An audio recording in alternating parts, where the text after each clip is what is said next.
Alex's voice cut through the clatter of dishes like a sharp knife. "Alara, bring me some tea now," he demanded. I paused, my hands submerged in soapy water. "Hold on, I'm doing the dishes," I replied. His tone was incredulous, laced with impatience. "Stop that and bring me the tea quickly. Can't you follow simple orders?" But I started only to be interrupted. "What a useless wife you are. Make me some sweet coffee, please." Mrs. Whitmore, my mother-in-law, spoke from the living room. She sat there devouring a slice of cake she'd taken from the fridge, her eyes glinting with malice. I sighed, glancing at the mountain of dishes. There are so many. Leave them for later. Just do what we say, useless wife. Alex's voice was a whip, each word stinging. I was Alara, a 28-year-old working mother trapped in a life that felt more like a prison than a home. Married at 23. I had hoped for love and companionship. Instead, I found myself in the clutches of Alex and his overbearing mother. Our son, only 4, was the sole source of joy in my bleak world. We lived in Alex's parents' house, a decision forced upon me under the guise of caring for Mrs. Whitmore after my father-in-law's passing. Initially, I sympathized with her supposed grief, but soon it became clear that I was nothing more than a pawn in her cruel game of domestic tyranny. Cooking, cleaning, working. It was never enough. My efforts were met with scorn, my meals left untouched or criticized harshly. "The stir-fry is so half-hearted," Mrs. Whitmore would scoff. "Cook it properly from scratch." "I'm busy and can only make simple things," I'd respond, trying to keep my voice steady. "That's why I hate back talk from a daughter-in-law," she'd snap. "Cook from scratch. Why did you cook then? You're a good cook, right?" I dared to retort once, immediately regretting it. "Why would I do housework when you're here?" Her response was cold, dismissive. "Are you out of your mind?" Their cruelty escalated over time, shifting from harsh words to a chilling silence. They began to ignore me completely, as if I were a ghost haunting my own home. My presence, once merely undervalued, now seemed entirely invisible. 5 years passed in this suffocating atmosphere. Alex and I turned 35 and 33 respectively. Our son grew, yet the oppressive air in the house remained unchanged. My mother-in-law, now 63, seemed to thrive on my misery. One evening, as I trudged home from work, a heavy realization settled over me. My existence seemed pointless in their eyes. I was a shadow, unseen and unheard. The only voice that acknowledged me was that of my son. The thought of losing even that small recognition was unbearable. Returning home, I began cooking immediately, trying to push away the gloom. I prepared mapo tofu, fried chicken, and a stir-fry with bell peppers and pork, hoping to bring some semblance of normalcy to our dinner. "Bring me the mayo," Alex commanded abruptly, breaking his long silence. "Sure, here you are," I replied, handing him the mayonnaise. His first words to me in ages were not of gratitude or conversation, but a mere order. It was the final straw, the breaking point of my patience and tolerance. The evening took a turn for the worse when Mrs. Whitmore demanded, "Clean the toilet." "What, now?" I was aghast. "Yes, now," she insisted, her voice dripping with venom. I snapped back, unable to contain my frustration. "Don't say such a thing while we're eating. It's nasty, just like your heart," I hissed. Our argument escalated quickly, with Alex interjecting, demanding I apologize to his mother. But I refused, standing my ground for the first time in years. The conflict reached its peak, and in that moment, a decision crystallized within me. I needed to escape this toxic environment, not just for my sake, but for my son's as well. I retreated to my room, my resolve hardening. I downloaded divorce papers, filled them out, and slammed them in front of Alex. His shock was palpable, but I felt nothing but cold determination.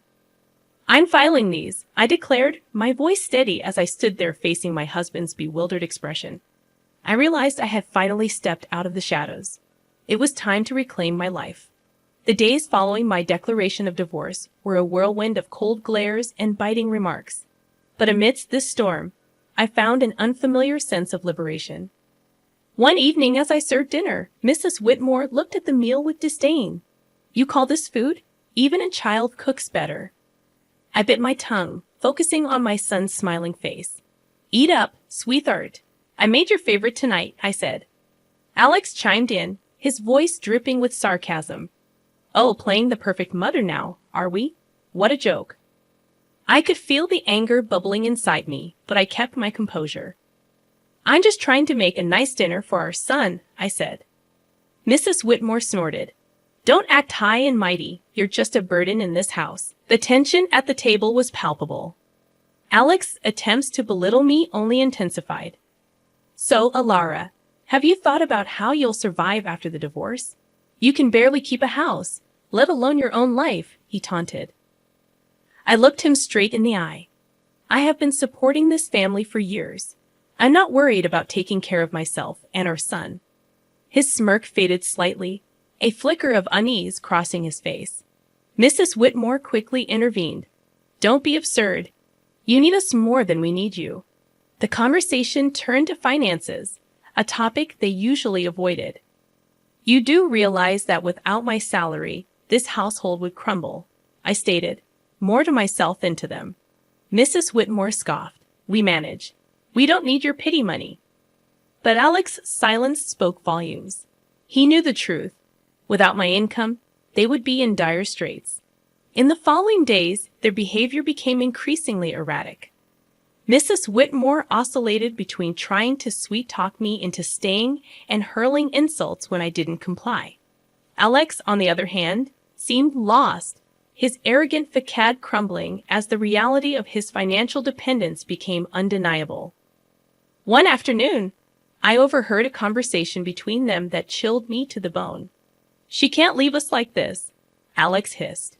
We need her money. Mrs. Whitmore's reply was cold and calculated. Don't worry, I have a plan. We'll make her life so miserable she won't dare to leave. Hearing their true intentions laid bare was a revelation. They didn't care about me or even our son.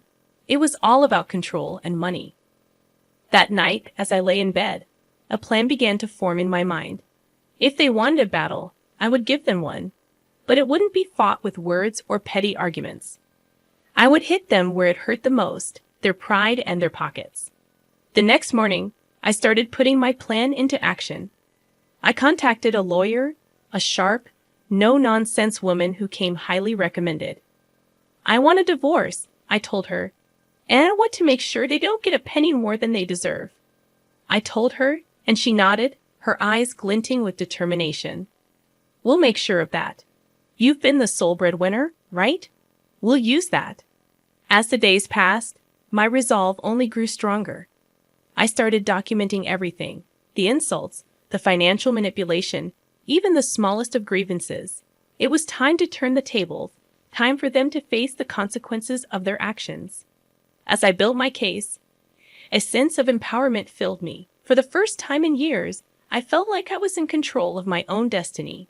The shadows of contempt were slowly lifting, and in their place, a new dawn was emerging. As the divorce proceedings began, the atmosphere in the house grew increasingly toxic. Yet with each passing day, my sense of fear diminished, replaced by a steely resolve. One evening, Mrs. Whitmore tried a different tactic. Alara, dear, why don't we forget all this nasty business? You know we're family. Her words dripped with insincerity. I met her gaze unwavering. Family doesn't treat each other the way you've treated me. Alex, who had been quietly observing, scoffed. Oh, playing the victim now? You're not as innocent as you pretend to be. I felt a surge of anger, but kept my voice calm.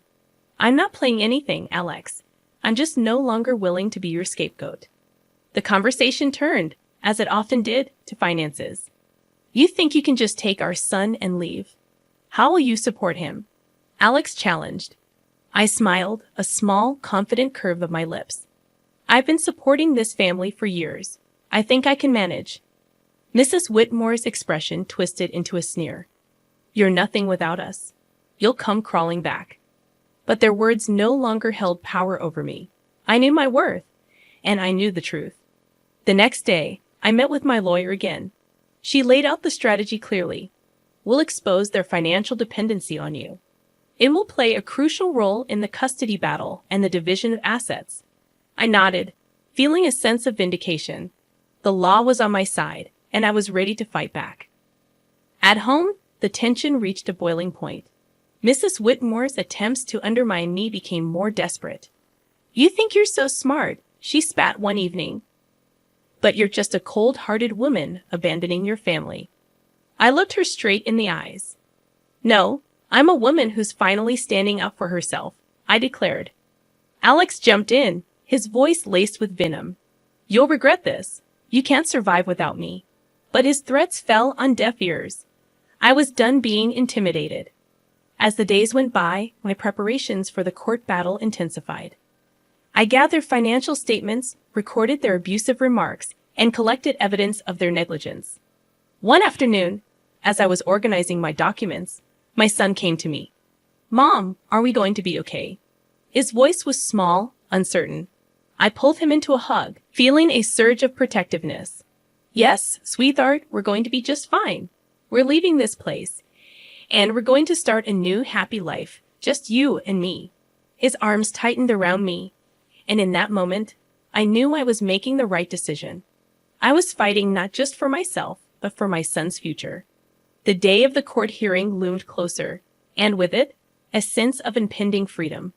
I was ready to face Alex and Mrs. Whitmore, ready to end their reign of control and emotional abuse. I was ready to reclaim my life and give my son the peace and happiness he deserved. It was time for justice, and I was determined to see it served. The day of the court hearing arrived, a day I had been anticipating with a mix of dread and determination. As I sat across from Alex and Mrs. Whitmore in the courtroom, I felt a sense of surrealism. This was the moment where everything would change. The proceedings began with a cold formality. Alex's lawyer portrayed him as a devoted husband and father struggling under the weight of false accusations. Mrs. Whitmore played the part of the grieving mother-in-law wronged by an ungrateful daughter-in-law. But their performance was transparent, their lies brittle. When my turn came, I spoke clearly, my voice steady. "I have been the sole provider for this family for years.